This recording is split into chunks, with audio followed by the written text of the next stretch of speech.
Olá a todas e a todos, eu sou Max Sirius, sou terapeuta junguiano, magista, e esse é o canal Sirius. Se você está à procura de psicoterapia online, você pode entrar em contato comigo pelo meu e-mail, Instagram ou pelos links na descrição. Essa é a terceira parte do vídeo sobre Carl Germer. Se você ainda não viu a primeira e a segunda parte, pause esse vídeo e vá lá ver. Os links estão na descrição. Em 18 de abril de 1953, Germer respondeu uma carta de um rapaz dizendo: "O Sr. Parzival Krumheller enviou-me algumas páginas de texto que você escreveu, introduzindo uma tradução em inglês de um livro o qual Parzival escreveu e que você pretende publicar. Uma seção trata do falecido Aleister Crowley, mestre Therion. Fiquei muito surpreso com o seu reconhecimento de Aleister Crowley. Você se importaria de me dar alguns dados sobre si mesmo? A sua casa, residência, idade, se possível ano, dia, hora e local de nascimento? Desculpe-me por essas perguntas.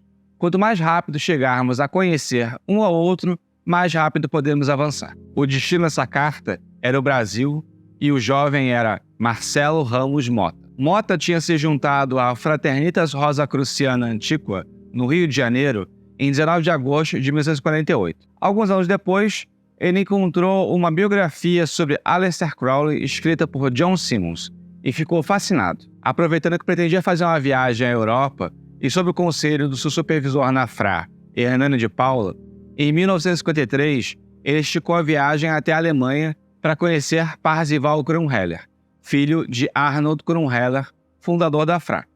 Parzival introduziu Mota a Carl Germer. Pouco depois das primeiras cartas, Germer escreve a Jane Wolfe: "Você se lembra de algumas cartas que eu lhe dei para ler sobre aquele jovem brasileiro que escreveu tão precocemente? Estou muito interessado nele e estou muito infeliz por não poder ajudá-lo como deveria. Recebi a carta anexa dele, a qual respondi da melhor maneira que pude, não tão bem quanto deveria. Como você sabe, nunca fiz um trabalho sistemático sobre 777 e magia. Falta-me imaginação para fazer o estudo sozinho. O que eu quero é um professor que me ajude a dar os primeiros passos. Assim que eu pegar o jeito, vou me aprofundar nisso como se fosse uma obsessão. A cabala sobre arcanjos dele está toda errada. Eu dei a ele a escrita hebraica correta conforme 777. Nunca fiz o ritual do pentagrama, nem do hexagrama. Portanto, não posso aconselhá-lo.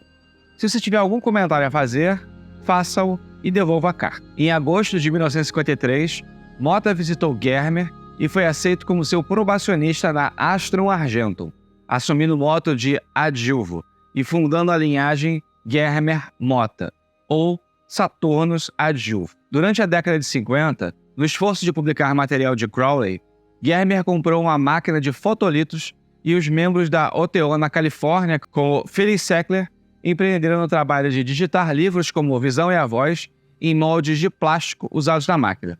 O processo era extremamente artesanal, e quando erros não aconteciam na digitação, eles apareciam por conta do editor. Um exemplo disso é quando uma edição de Magic in Theory and Practice apareceu sem o K por causa do editor. Em 1953, Alistair Ataturk, com 16 anos, decidiu abandonar a escola. Ele começou a fazer alguns bicos para juntar dinheiro e viajar para o Canadá, mas por conta da sua idade, ele precisava de alguém para autorizar o seu pedido. Carl se ofereceu para isso, mas em cartas para Jane, ele demonstrava uma preocupação com o rapaz. É possível que Alistair Ataturk seja um osso duro de roer, obstinado, fascinado pela ideia de dirigir um carro.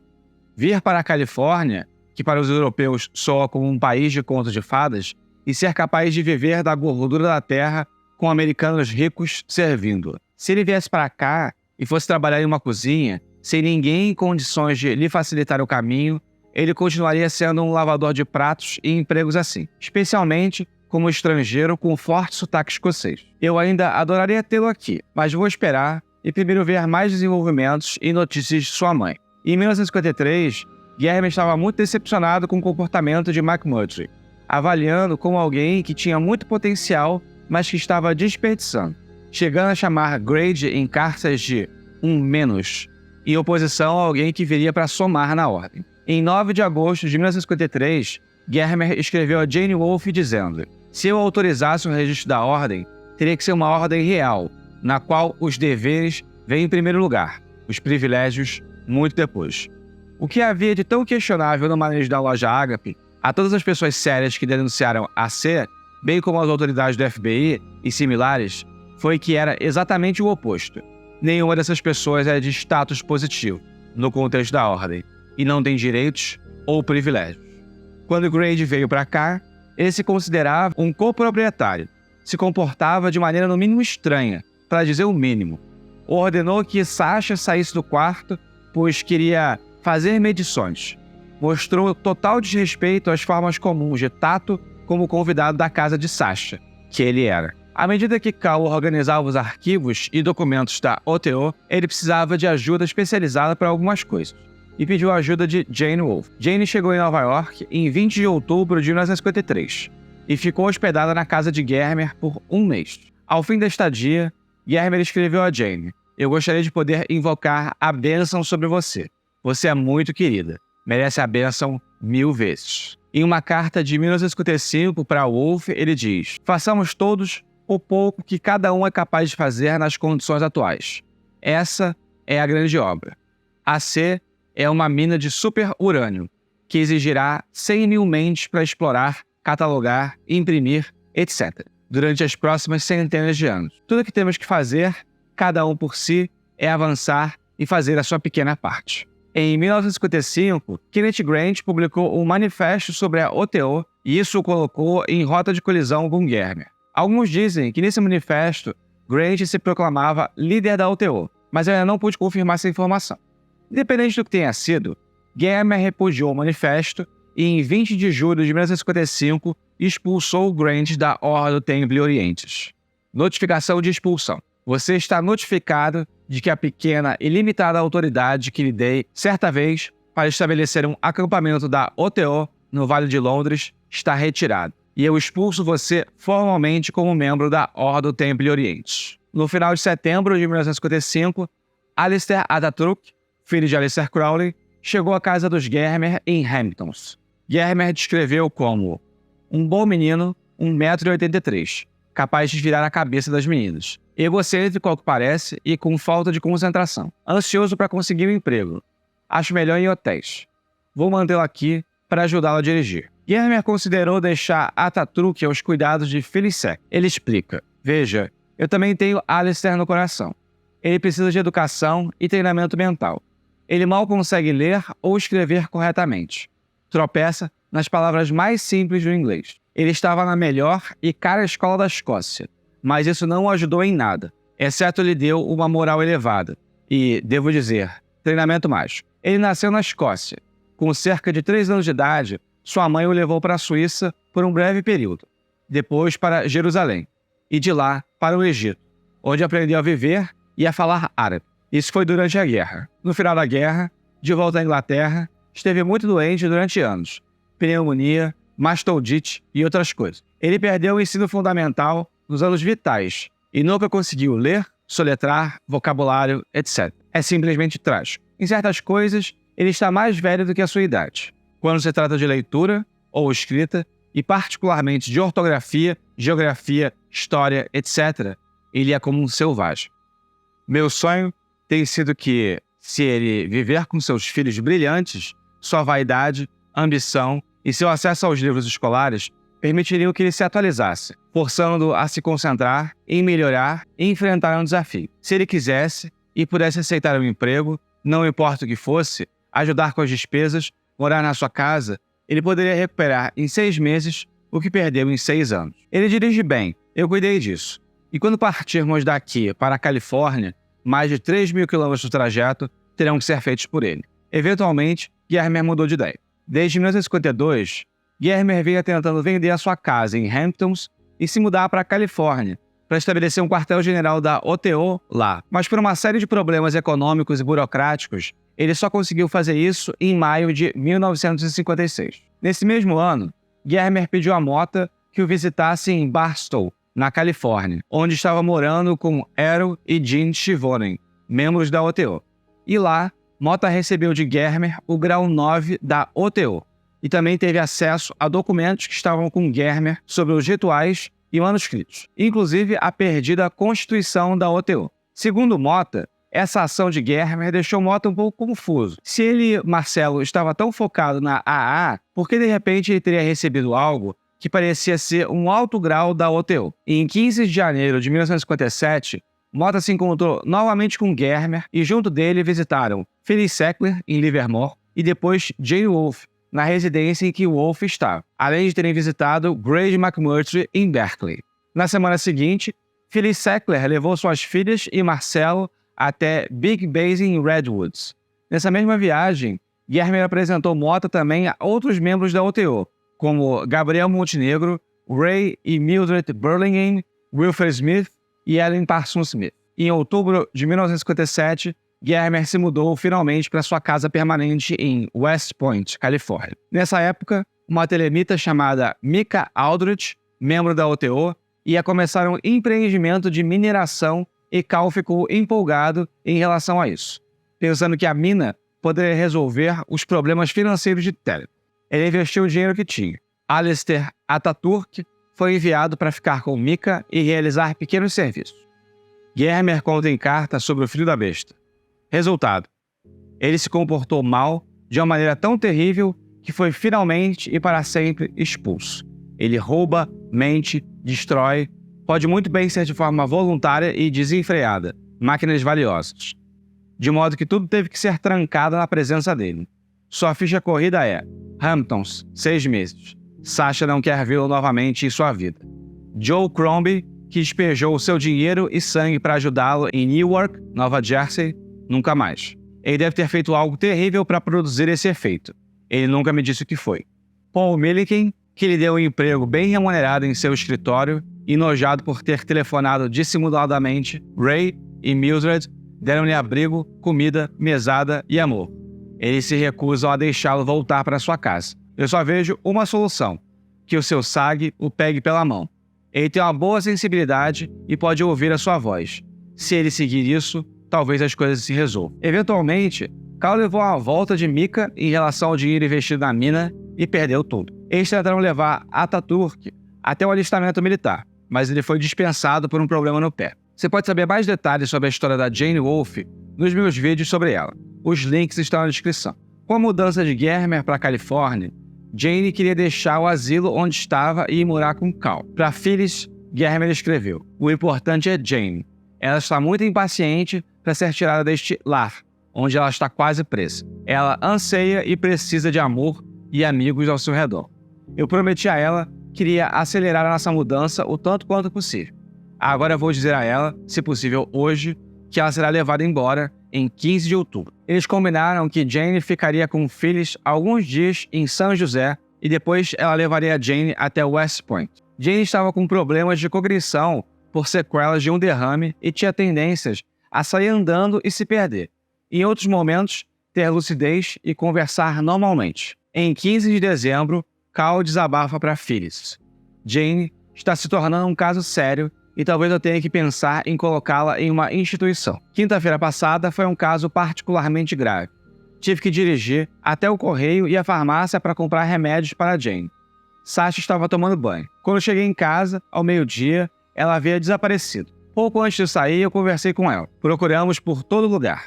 O cachorro também havia desaparecido, o que era significativo. Procuramos em vão, mas o cachorro voltou totalmente exausto e com sede. Finalmente, não restou nada a não ser contar ao xerife, que organizou um grupo de busca. A essa altura, eram 15 horas. 20 homens estavam procurando, sem sucesso. À noite, mais pessoas se juntaram e nós procuramos com lanternas. Só na manhã seguinte, às 7h30, ela foi encontrada meio morta e com frio. O médico a examinou e ficou surpreso com seu bom estado físico depois de tanta aprovação. Mas pior, ela jogou fora a dentadura e agora só pode comer comida especial. Coisas piores podem acontecer qualquer dia e temos que estar alertas praticamente o tempo todo. Isso levou Germer a transferir Jane para uma instituição em que tivesse cuidados 24 horas. Ele e Mildred Burlingame tentaram que a irmã de Jane também fosse transferida para a mesma instituição. Em 7 de abril, Cal escreveu para Phyllis: "Jane morreu no sábado, 29 de março, às 12h20, de pura exaustão, na casa onde ela está.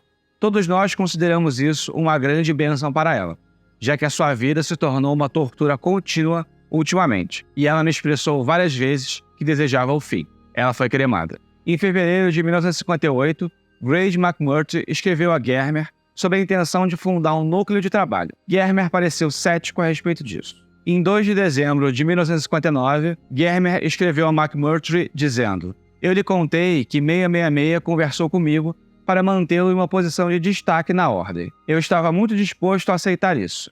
O que você fez nos últimos 12 anos para justificar e merecer essa posição? Em vez de um mais, você foi um grande menos." Essa foi a última carta que Germer enviou a McMurtry. Em 1961, Phyllis Sackler escreve para Germer sobre um tema que estava incomodando ela há algum tempo: a paranoia de Carl Germer. "Sinto que muita coisa não foi dita nos últimos 3 ou 4 anos, mas não há nada que eu possa fazer. Você reclama em suas cartas sobre como as coisas desaparecem, mas eu vi você perder coisas diante dos meus olhos e não saber onde elas estão. Uma vez, lá com Bill, você me perguntou 3 vezes se eu tinha devolvido um livro que estava lendo. Cada vez, eu te indiquei exatamente onde estava, e cada vez você esqueceu e continuou se preocupando com isso. Suspeito fortemente que você envia formulários para várias pessoas sem nenhuma nota sobre quem, onde ou o que foi enviado. Ou se você fizer anotações, provavelmente esquecerá onde está a anotação. Mas veja, tudo isso é um assunto delicado. Você tem em mente que certo governo, departamentos, etc. são responsáveis. Ouço você com simpatia, mas na minha cabeça, acho que Cal está ficando esquecido e é infeliz vítima de um complexo de perseguição. Então eu tento imaginar por que os deuses superiores o fizeram assim, e deve ser assim, porque talvez seja mais uma salvaguarda para os livros que ele cuida. Tudo isso passa pela minha cabeça, enquanto você reclama dos espiões. Mas ao mesmo tempo, sei que se eu protestar, Cal apenas aumentará e ampliará seu estado de espírito para me incluir, pois tal é a natureza da neurose que lhe é infligida. Todos devem ser suspeitos. Se temer, isso tem afetado muitos dos seus vários contatos com aspirantes e talvez com todo tipo de pessoas. Talvez deva ser assim. Quem sabe? A carta de Phyllis é corroborada por vários comentários de outras pessoas que apontavam um dedo para Germer, chamando ele de louco e paranoico, quando ele dizia que o governo vigiava sua casa, mantinha escutas nas paredes, grampeou seu telefone e tinha espiões por toda parte. Algumas pessoas com mais compaixão contextualizaram que talvez fosse uma sequela do trauma do tempo que ele passou no campo de concentração, e que esse trauma teria sido reforçado porque na década de 40, a casa de Germer foi revistada por FBI por horas e ele e um colega haviam sido interrogados sem motivo aparente. É bem provável que a história de Phyllis esteja correta e que Germer andava esquecido e projetava a culpa disso em espionagem do governo. Mas essa história tem um outro lado. Por conta da Lei de Acesso à Informação dos Estados Unidos, se tem publicado hoje cópias dos arquivos que de fato o FBI tinha por investigar Germer. O pedido de abertura de investigação data de 29 de dezembro de 1941. O arquivo tem início em 3 de março de 1942. Segundo o jornalista Peter Coyne, o processo tem mais de 50 páginas do FBI relativo à vigilância de Carl Germer, mostrando que a suposta paranoia dele, na verdade, em alguma medida, era a perseguição real do governo. Nesse mesmo ano, Germer tomou ciência de que Hermann Metzger, da OTO na Suíça, começou a fazer publicações de traduções para o alemão de textos telêmicos. Crowley havia estabelecido a definição de que alguns dos seus textos chamados de classe A eram textos inspirados por outras inteligências e não de autoria de Aleister Crowley. Portanto, estaria proibida a alteração ou adaptação do conteúdo. Germer ficou chocado com o que chamou de atrocidades contra Telemann, que Metzger realizou nas traduções para o alemão, e falou para Marcelo Ramos Mota, que a essa altura morava no Brasil, escreveu uma carta desaforada a Metzger, apontando os erros dos suíços. Mota escreve a carta, mas esse é um ponto onde começa a ficar aparente um ruído de comunicação entre Germer e Mota, e um choque entre as paranoias e os gênios de cada um dos dois. Mota acaba concluindo que essa ordem o coloca em posição de chefe da OTO e defensor de Telemann no mundo, o que leva a algumas cartas desaforadas entre os dois, com Germer falando para Mota abaixar a bola. Em 1962, graças aos esforços de Marcelo Ramos Mota, o Liber Aleph foi impresso no Brasil e enviado para os Estados Unidos conforme as orientações de Germer, que distribuiu o livro até limitas, especialmente na Califórnia. No início de 1962, Phyllis recebeu uma cópia do Liber Aleph, publicado no Brasil, e ficou impressionada com a qualidade. Em 11 de março, ela escreve a Germer. Quem escreveu a descrição na capa do Liber Aleph foi Marcelo Mota? Vicky, meu filho, é fascinado por Marcelo há muito tempo e gostaria de ter o seu endereço. Você ainda mantém contato com ele? E Germer responde: sim, ele mora no Rio de Janeiro e fez toda a publicação, edição, correção, impressão e encadernação do Liber Aleph, incluindo a sinopse. Ele é promissor, mas ainda não passou pelas cataratas, pelo Niágara e por muitas outras provações. Em 25 de outubro de 1962, Germer morreu, vítima de um câncer de próstata descoberto em estágio muito avançado. 7 dias depois, ele foi cremado. O fim da história de Germer também é o início da saga de disputa de controle do nome Ordo Templi Oriente, que vai durar cerca de 30 anos. Muito obrigado a você que ficou até aqui. Essa foi a última parte da história de Carl Germer. Se for da sua vontade, curta o vídeo, comente o que você achou e compartilhe com quem gosta desse tipo de conteúdo. Se você está à procura de psicoterapia online, você pode entrar em contato comigo pelo meu Instagram e pelo meu e-mail. Os links também estão na descrição. Além disso, eu também faço parte dos projetos do Calem, em especial do podcast Foco de Pestilência. Mais uma vez, obrigado a você que ficou até aqui e 93.